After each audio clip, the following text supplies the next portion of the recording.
This is how they transport their queen? The cage is defined by its function, Domine. It doesn't matter how it looks. Little luxury can go a long way when you are captive. Salvete discipoli. Zeus takes you, child. How do you keep appearing out of thin air? Tricks of the trade, old man. At least a dozen, perhaps a few more. I think so too. The rocks limit sightlines. If we strike quickly enough, we can prevent them from alerting each other. She's not held anywhere. She walks around freely, but I think I saw her at the front of the caravan. Serwi? They sent Serwi with her to her prison. Egyptian rulers are worshipped as deities. She is being taken to a prison for a goddess. Don't be crude. Have a sense of humor, Caeso. Romans, here! Tell me, did you murder these people in the belief that they were protecting me? Or in the knowledge that they were my captors?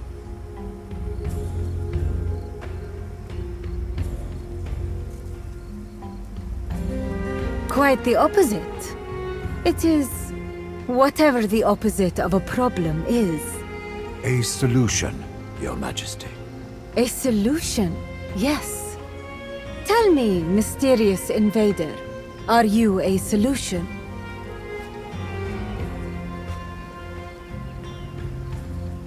Ah, you are Lucullus's people. Lunia succeeded then. Something like that. Let's get you out of here first, then we'll talk. Cleopatra Philopator, the goddess who loves her father and the rightful pharaoh of Egypt. Lengthy introductions are unnecessary. At this point, I trust we are both acquainted with each other. Legate, you have saved me. I will not let such a deed go unrewarded. I bestow upon you this armor, called Queen's Warden. Wear it with pride. Do not overplay your hand. Shall we get down to business? I made you a promise, and a goddess never breaks her word. Ask your questions, Legate. It's a traditional title. When it suits me, yes. It doesn't matter what I believe, as long as the people need their goddess.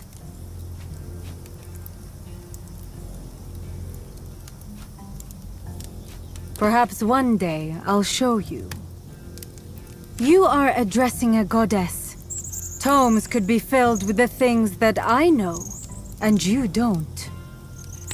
Suffice to say, I have eyes and ears all throughout Egypt. Things may happen without my approval, but never without my knowledge. Imprisoned is such an ugly word. Let us say, confined. Some people just can't perceive beauty. That's why he confined me. You share a lot with Ptolemy, Roman. Hopefully. That would have been such a waste. We had maintained a correspondence for quite some time now. Unfortunately, he never had the pleasure of enjoying my company in person. He was a good man. He did not deserve to die in such a ghastly fashion. On the contrary, I think, in the end, we all get what we deserve. Time to get to the point. No more foreplay. That's more like it. Time to get to the point. No more foreplay. My husband, Ptolemy Theos Philopator, is collaborating with a Roman bureaucrat called Lurco. I believe you are familiar with him. The exact nature of their collaboration is unknown to me. My bet is on something financial in nature. Something big. Whatever this collaboration is about, it must be illegal by Roman law. I believe the proconsul got wind of it and attempted to enlist my help in hopes of acquiring evidence. Tragically, Vitellius Lorco's spies got a hold of the missive he sent. Needless to say, neither Lorco nor my husband was happy about this development. I knew it. That is possible, but unlikely. After all, killing a Roman proconsul is equal to declaring war on Rome. Lurco profited from the current arrangement. There is no reason for him to start a war. He hated the proconsul. Be that as it may, I don't think he is stupid enough to start a war for petty, personal reasons. Lurco is a smart man with a plan. Ptolemy is a stupid man with wealth and power. That may prove to be more challenging than you think. I offer a simple proposal instead. I become the sole pharaoh and give my husband to you on a platter, with Vitellius Lorco as garnishing. All I need is your support. With your help, we can reconquer Egypt together and bring peace to my people. The problem is, we don't have the manpower to accomplish this feat. We need twice as many soldiers, at least. Maybe more. May I humbly present a possible solution? You may. You could simply recruit soldiers from Nazomenes itself. My people were fond of the proconsul, and although they are severely fractured into countless independent tribes, they may want to unite under one strong banner. Is it, though? We can collaborate with barbarians, but can we trust them? We will have to talk to the elders first. Let us meet at the Court of Heaven as soon as it is convenient for you.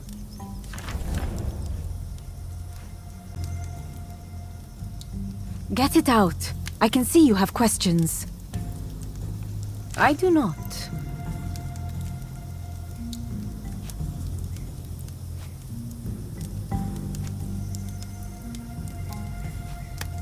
If that's your question. Because I am a goddess. I've said no such thing. You asked me if I think I am a goddess, and I said I don't think I am a goddess. You are a fool if you think divinity is a matter of opinion. One does not think of divinity. One either is divine or not. There is nothing confusing about my family. Traditionally, boys are named Ptolemy and girls Cleopatra. It is our actions that define us, not our names. He goes against the people's will. My family is deeply entrenched in their traditions. They are in communion with gods, but not the people. My brother actually wants to replace the old gods. That is as foolish as trying to replace the people. I will give them what they want, and what they need. Of course we will win, because it is my will. I feel insulted. I know these people are practically savages, but I feel insulted. My lodgings leave so much to be desired. The quality of the carpets is especially aggravating. I need a new one. Fetch me a better carpet. A carpet says a lot about its owner's personality. It's a statement and an expression of your soul. I can think of a lot of fun activities we can perform on a carpet. The best of insults are subtle like this. Do you think they actually expect me to walk on this rag? It would wound my divine souls. To procure a carpet for a queen. It's a delicate task one should not trust just anyone with. But I don't have to trust anyone, do I? I can trust you. The best of Egyptian carpets are sold in Memphis. It is, of course, a bit far away, but your efforts will show me how much you value our alliance. I see. You want us to play fetch like a good puppy?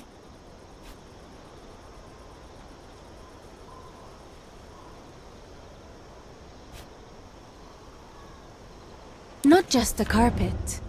you shall find me the best carpet in this land.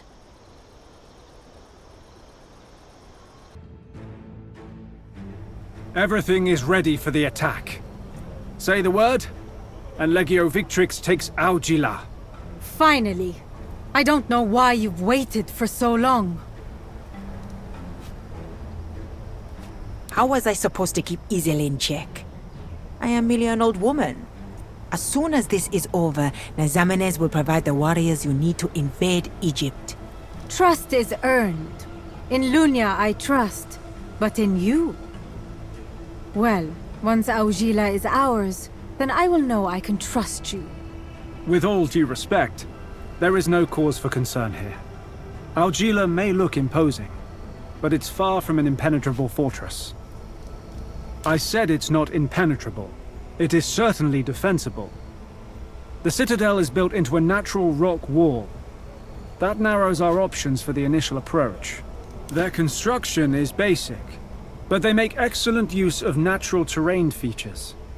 We will need siege engines. Maybe not, but they will call on reinforcements. Exile managed to send a few riders and our sentries failed to stop them. I apologize. It will not happen again. I suggest we pick out a spearhead group to punch through the southern gate, while the majority of the Legion hits the front gates. It is always wise to expect the unexpected, but I think this will be straightforward. A battle to the death. Their death, we hope. That would be a daring endeavor. Getting rid of those bridges could divide the battlefield in two, eliminating an easy path for their reinforcements to take. Udad spoke of a passage we can use. It's a bit too narrow for a whole maniple, but a group of speculatores can easily take care of those bridges. We can deploy catapults on the southern side of the city to cover that flank. There is a hill there with suitable elevation. Fair enough. With our siege engines in position, and if we can destroy those two bridges, I think we can easily make our way to the citadel. If the reinforcements are disabled, the spearhead group can easily penetrate the defenses of the city, especially if our catapults survive. I don't think he will offer any challenge once we reach him. Exile is old and frail. You mean like Synoros? Huh. You make a good point. Exile caused us a lot of problems indeed. He shall pay with blood. As usual, it is up to you to form the attack groups. We march on your command. If Aujila falls to Rome, I'm confident we can raise a new legion here. I'm still not sure if that's a good idea, but I'd much rather have them fighting on my side for sure. Well executed, Legate. Exile's bow was taken from his corpse and delivered to me as tribute. I have no need of it, so I think you should take it. Now the old fool is gone and you have your new legion. You certainly took your time, though.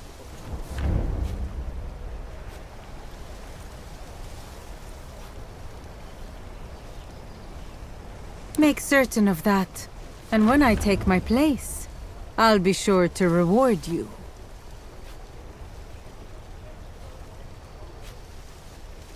The reward will match the deed no matter how much you grovel at my feet.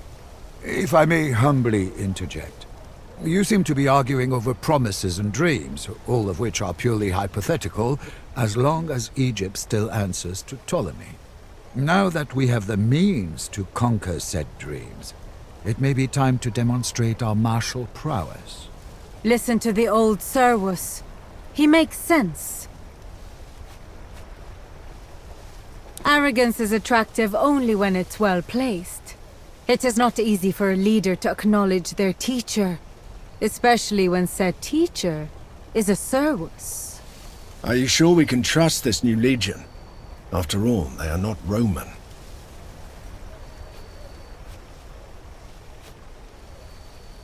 Of course. By Femi! You Romans are all talk and no action.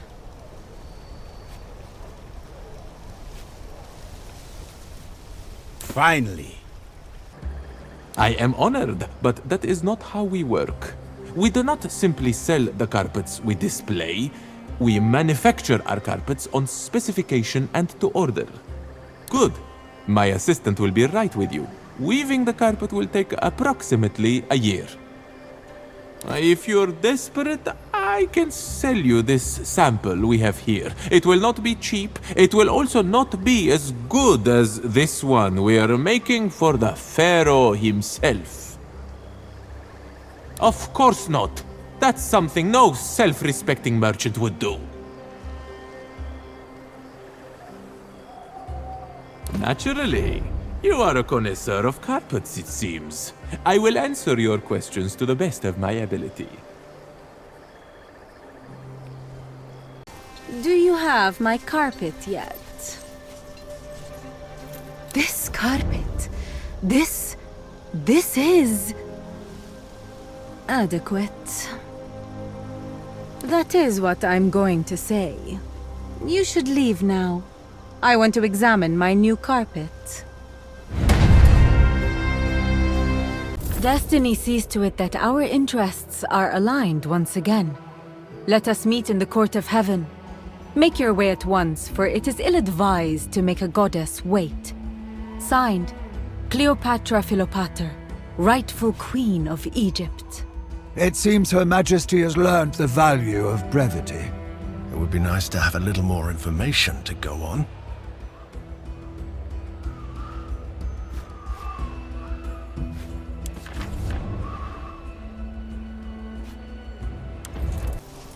You certainly took your time. Charming, but difficult to believe. It is I who will allow you to win this war. Let us get down to business without further ado. It is my understanding that you need some kind of evidence against your opponent to be used in your Senate. Something to prove the existence of his business relations with my husband. Fortunately, my husband keeps thorough records of all such dealings. Ptolemy keeps all ledgers detailing his business transactions in his palace in Alexandria. We shall pay a visit to my dear husband. It might be beneficial for you to make his acquaintance, don't you think? That's not a problem. The people of Egypt will not prevent us from traveling, and my husband is probably looking for a reason to talk to me. Was it a secret? I didn't know. I have a very close relationship with secrets. They tend to reveal themselves to me. Assassination? Is that how your glorious republic works? I'm sure our enemies would never stoop so low. Jest notwithstanding, Ptolemy has very publicly offered us safe passage. Killing either of us now would ruin his reputation in perpetuity. War is not simply a matter of swords and shields. Surely an illustrious leader such as you would know this. A war is best won without spilling any blood. Splendid. I have already informed Ptolemy about our impending arrival. Let us quickly be on our way. This could give us an opportunity to end this war. I get the feeling Ptolemy is willing to parley.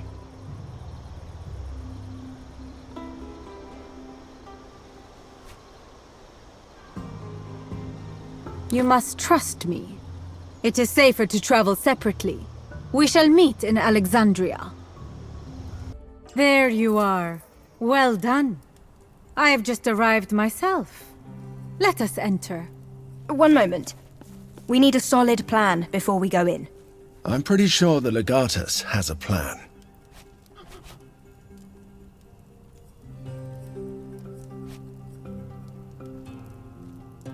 If I may provide one piece of advice, do not seem too friendly with Cleopatra. She and Ptolemy are already at war. If they sense how close your alliance is, the Pharaoh may find it prudent to have her executed. You should invent a reason for our absence, but let us refrain from starting a fight we can't win. The palace is full of guards. Welcome to Alexandria. We've been expecting your arrival. I hope you will like the accommodations. You dare address this Roman instead of your rightful queen?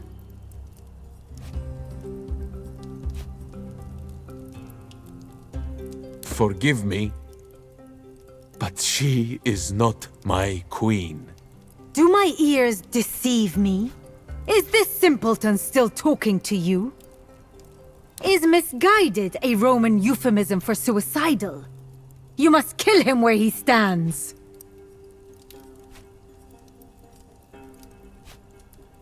You hold no authority here.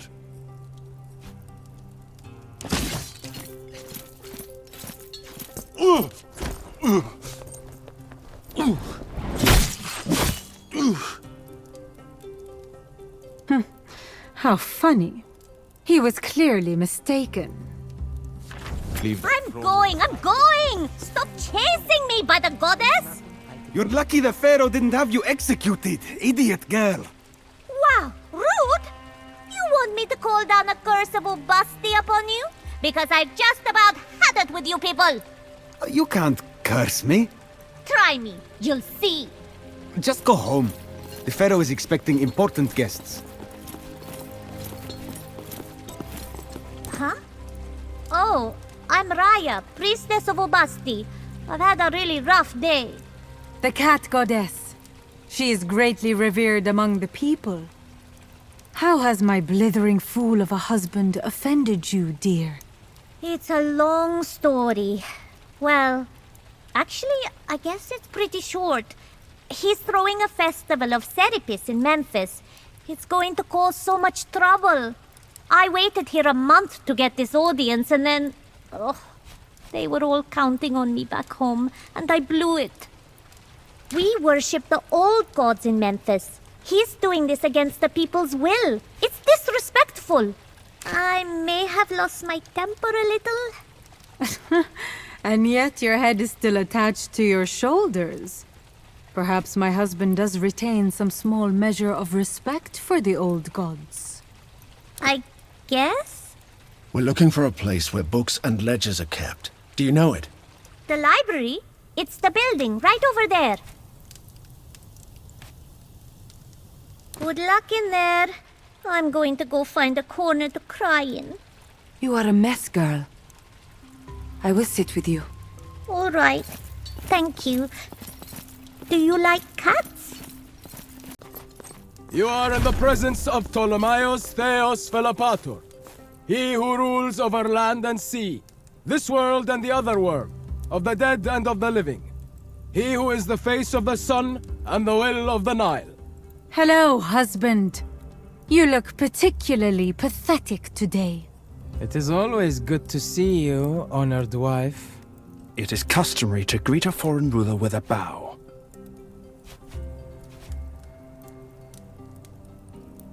Watch your tone! You are surrounded! Excuse Marcellus. He's sworn to protect me with his life and occasionally gets overexcited. Yet again, you Romans prove to be an endless source of amusement. Well, I think we are all sufficiently acquainted, so shall we begin? Very well. There seems to be a lot of animosity between the different parties in this meeting. This kind of thing serves no one. Let us talk. I am sure we can reach a meaningful and satisfactory solution to our conflict. I am merely an advisor to His Majesty, here to protect Rome's trade routes. Legion? By Minoa, of course not. Marcellus and his men are here for my own protection. They are my Praetorian Guard. A living god does not have friends. His Majesty understands us and our objectives in this region. It is natural that this brings us together. There seems to be a minor disagreement between a husband and his wife. You seem to be taking sides. Ill-advised, in my opinion, but I'm sure there's nothing I can do to dissuade you. Marcellus, take Hortensius and help them. But do as you're told. Now that the unpleasantries are out of the way, I assume we may finally discuss business. Excellent idea. We have plenty of food. The Nile provides. Bring food for our guests. Prepare a feast at once. Despite possessing endless wisdom, His Majesty is not used to dealing with Romans, especially not those with no position in the Senate. Let us slow down and clear some things up first. I've traveled all this way so I can talk to my husband. I have absolutely no intention of watching two arrogant Romans exchange thinly veiled insults. An advisory role to His Majesty, primarily protecting Roman interests.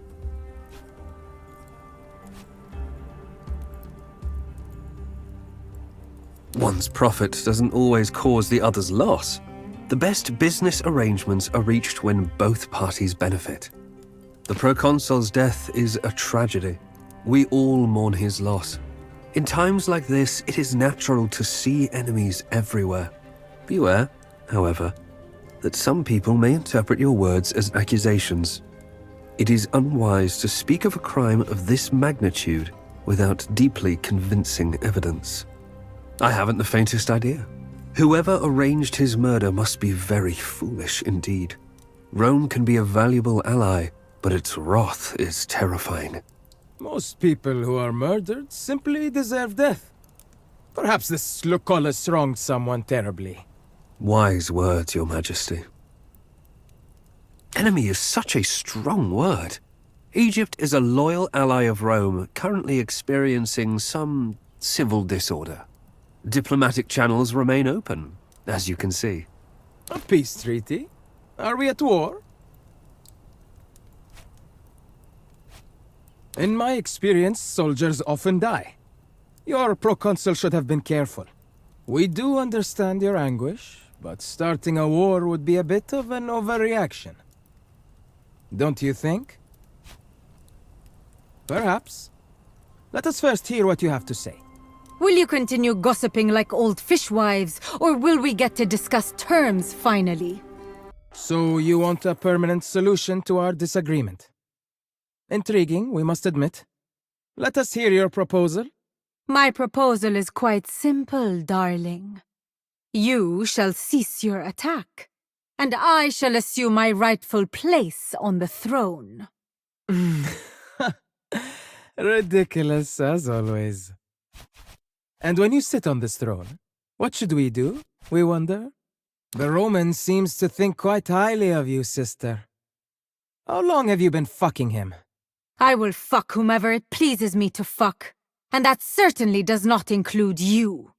Roman, what did she offer you in exchange for your allegiance? I have promised no such thing!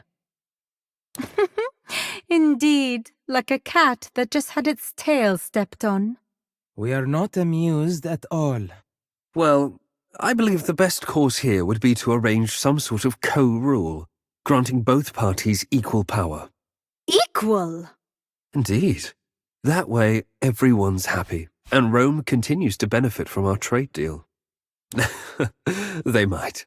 As far as Rome is concerned, that is an acceptable outcome. We have examined the corpse. The guard was indisputably killed by their people. That is fantastic, Marcellus. But if you're here, where's the rest of our visiting party?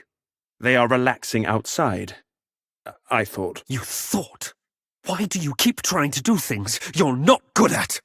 Why did you leave a potentially dangerous group of people free to roam these halls? With all due respect, Senator, you are overreacting.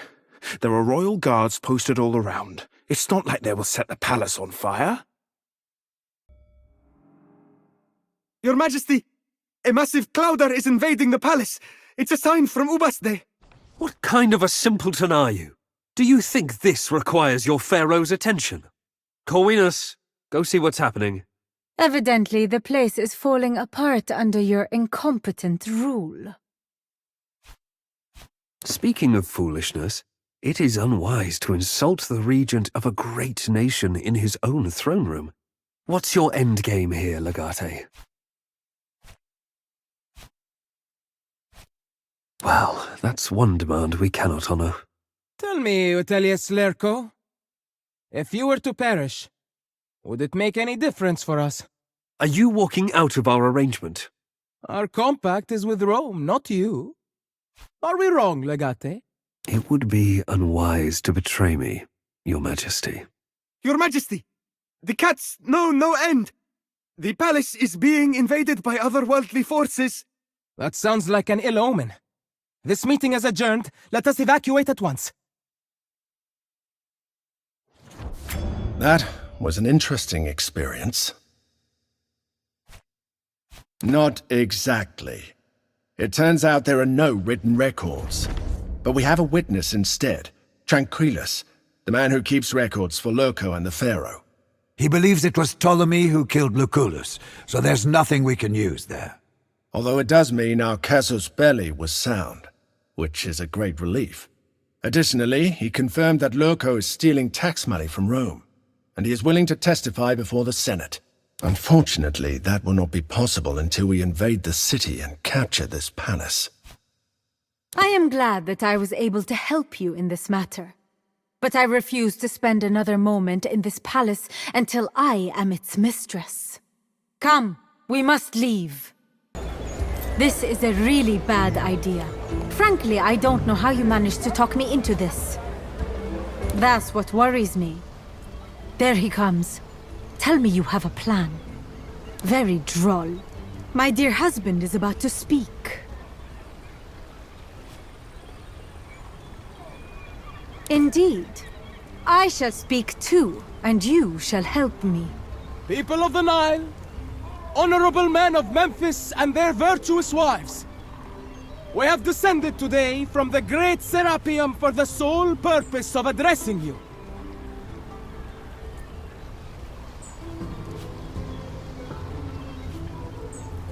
People of the Nile, I speak to all. To the honorable ones and the dishonorable alike. To younglings and to orphans. To the widows and widowers. I speak to you all. I speak for you all. Hear that murmur of approval rising from the representatives of the old temples?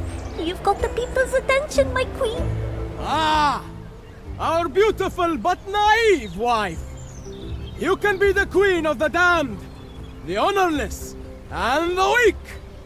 As everyone knows, we're the pharaoh of the true Egyptians. Our ancestor Ptolemy Soter petitioned and brought Serapis to Alexandria.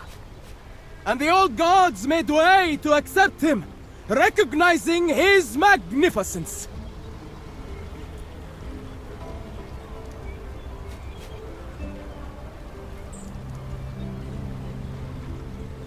The legendary deeds of Ptolemy Soter are known and recognized across the land. What have you done recently? Besides hiding in your ancestor's shadow, that is. His face is visibly red, my queen. He's going to do something really foolish if we keep this up. We have done so many things. More than anyone. We've brought prosperity to Egypt. Really? Memphis hasn't seen much of that prosperity that you're talking about. In this time of turmoil, this festival shall be our gift to the people of Egypt. Let us all unite under the protection of Serapis and defend our freedom against the foreign invaders! Is this your idea of rulership? Sacrificing the people because you're not man enough to defend yourself? Not even Serapis would stand by that. He stands by the brave and strong. How dare you! We are more man than your foreign plaything can ever hope to be!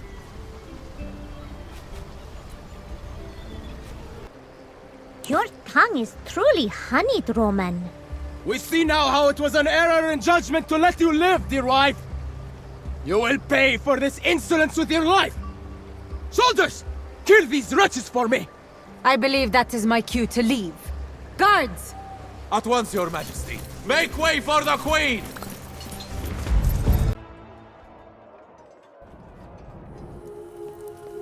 Look at you, darling. A pharaoh on his knees is not fit to be a pharaoh at all. At least you are where you belong. You are the disgrace of our family, an affront to gods and the people of Egypt. And now you get your own husband killed by the hand of a foreigner. You can't even do it yourself. A queen should not soil her hands with the blood of cowards.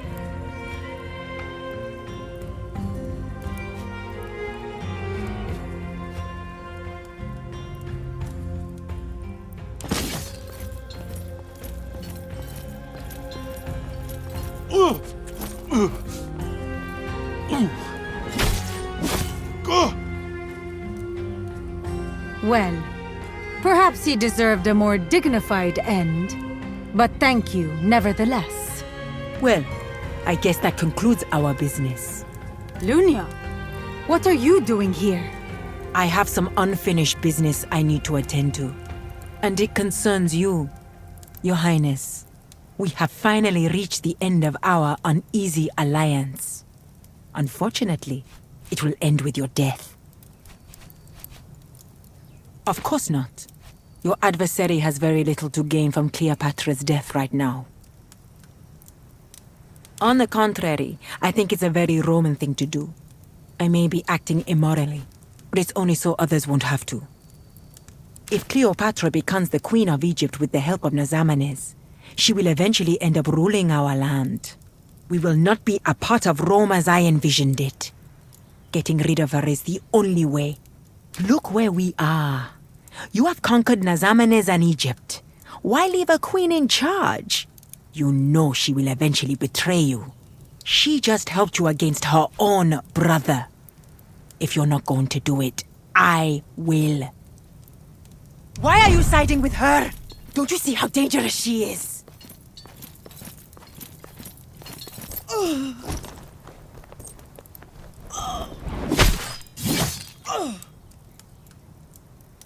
She betrayed me, but I gave her so much. That was unpleasant. However, I think we have more pressing concerns, Legate. We should find the accountant. With Ptolemy dead, he's our only source of information.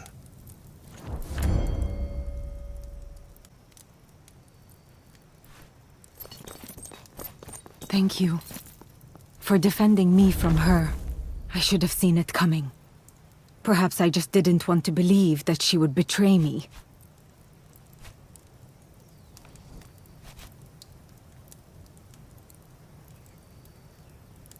Then I am glad that Rome was on my side in the end.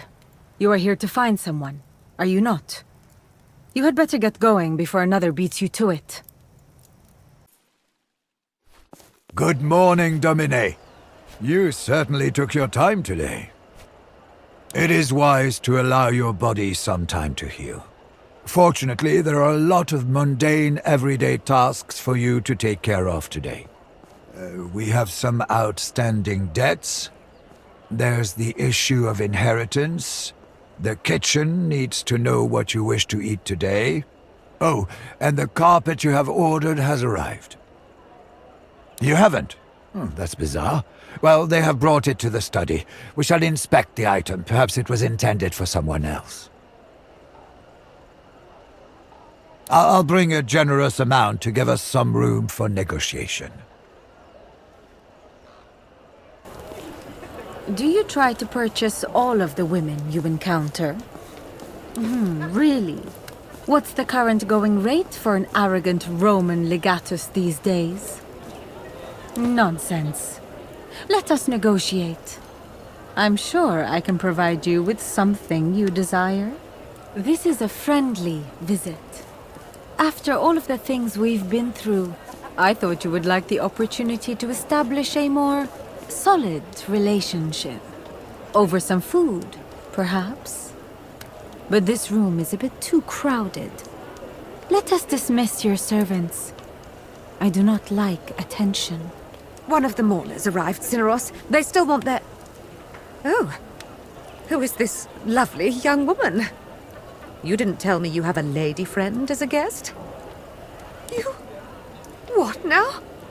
Why didn't you tell me? I'm sorry, Your Majesty. I simply wasn't informed. Does she understand our language? Of course she does. The place is a mess. Cineros, we need to go to the marketplace immediately. Tell the cooks I'll be instructing them today. Our guest is a queen. The feast should be royal. I shall make a list of all the guests. Cato should be That is quite unnecessary. I would prefer to have a private conversation. You don't want to eat? That is out of the question. A full stomach is the prime ingredient of good company. Are you not hungry, Your Majesty? I would not turn down your hospitality, but I'd rather have a private meeting with your son. There are myriad things we have to discuss. Of political nature, of course. But of course. Forgive my foolishness. Whatever you wish, Your Highness. I don't know. What should we do? No feast could be fit for a goddess, but I will strive for perfection. Stable master had 2 horses in need of new... Your mother is a bit tense. Are all Roman women like that? People do tend to panic in my presence. But you are different, aren't you? Am I not? Careful. Too much flattery will turn me off. This is a nice place. I like your little garden. I do miss our sunsets, though. Do you miss the desert? Well, you'll always have a place in my kingdom, if you should wish it. Shall we continue this conversation over dinner? I am famished. This was extraordinary. I am vaguely sad because it's all gone. The wine is great too. Perhaps I shall load a ship with your barrels for the return trip. Shall we finish this flask together in a more private setting? I think I'd like to sample some other Roman delicacies. As did I.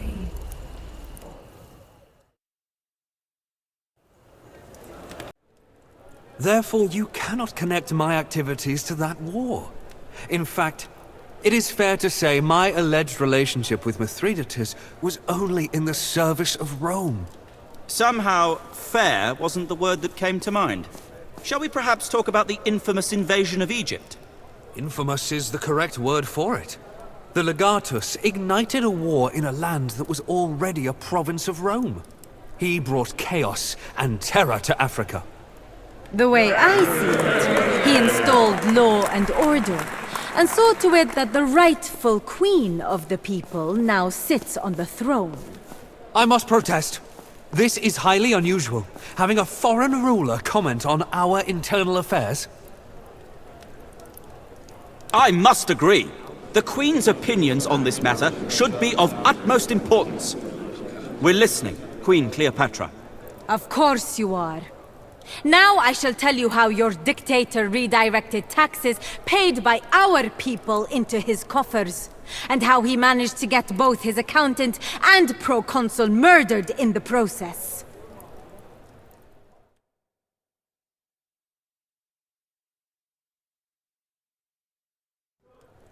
A chilling account, Your Majesty. Thank you for your testimony. What are you doing? You're giving up the high ground. This is what he wants. You'll be no better than him. Don't listen to Kikero. The lives of your friends are worth more than your career. Let us end this. Drop your weapon, citizen. Step away from the consul. It pains me to say this, but you'll have to come with us. Do as the Praetor says. There's not much I can do at this point. Why did you do this? Everything we've ever done. Was it all for nothing in the end? It's a selfless act, Kaiser. The final sacrifice of the finest commander Rome has ever known. Don't count on it. Let's go. You look miserable. You don't smell like you've had a bath in a while. I had a chat with Cato. He says not even Kikero can save you. Why did you do it? We were ready to die for you. Thank you. I see no reason why we have to leave you in there. You may be waiting to be exiled, but they will never let you live. You're too dangerous. So, do you want to get out of here? You can go to Egypt. Surely Cleopatra will protect you.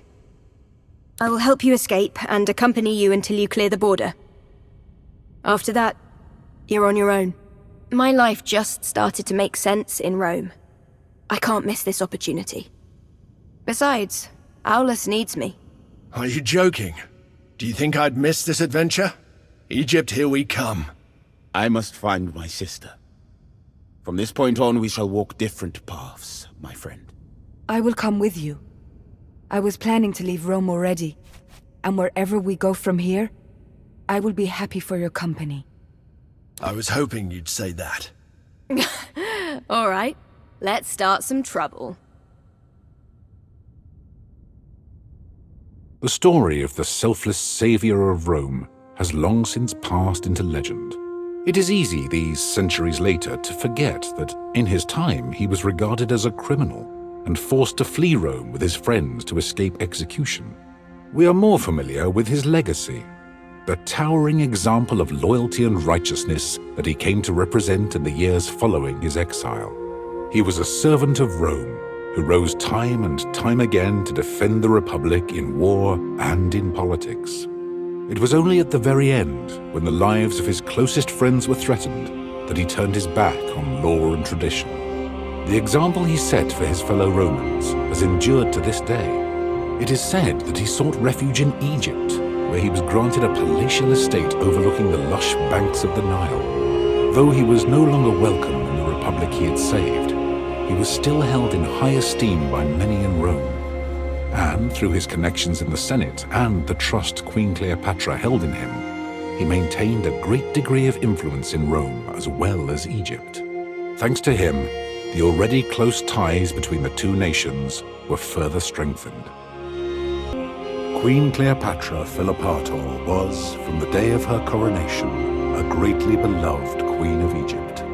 Revered and admired by the population, she spent many of her days traveling up and down the Nile to visit her subjects and address their troubles and concerns. In a surprisingly humble ceremony, she married the exiled savior of Rome and installed him as co-ruler. Though he never attained the same level of reverence among the people as Cleopatra, he had great influence on her government, and together they gave birth to a proud dynasty. Under her rule, Egypt remained a powerful and prosperous nation and a strong ally of Rome. The fruits of the Nile flowed freely to the people of the Republic. You've been dreaming of this since the day your father died. It doesn't matter if you kill me. In fact, I'm content. You are clearly a better choice to lead Rome. It seems the part I intended my role to be in molding the first emperor of Rome. When I am dead, your reign will begin. Are you just gonna watch me bleed out?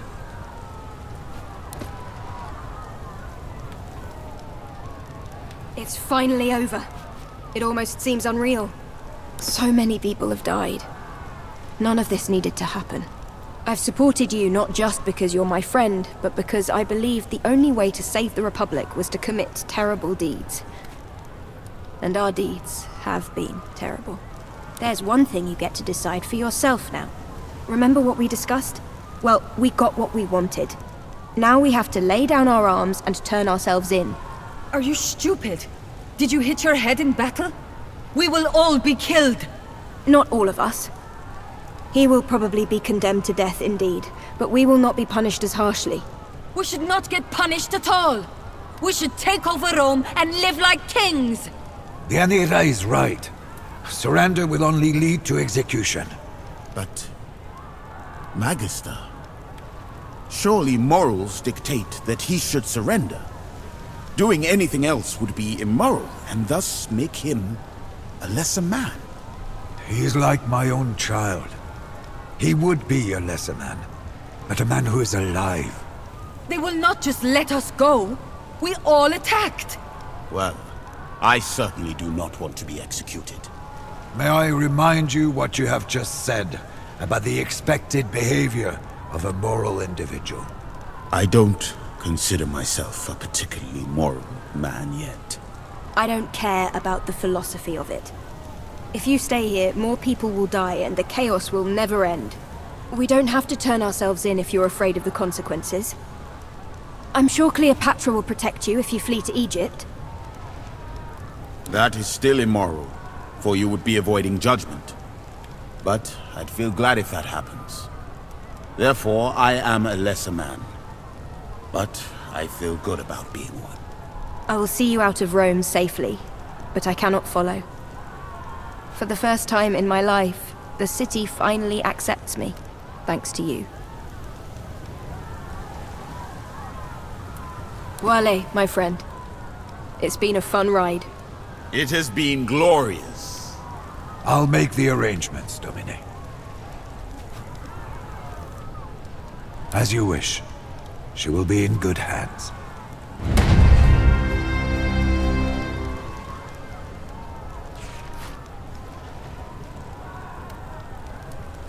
There are some who say it was a sudden change of heart that turned a would-be tyrant from his throne. Most accept the common story. A man pushed to his very limit by the machinations of a corrupt consul. A republic on the brink of becoming an empire, vulnerable to the ambitions of unscrupulous men.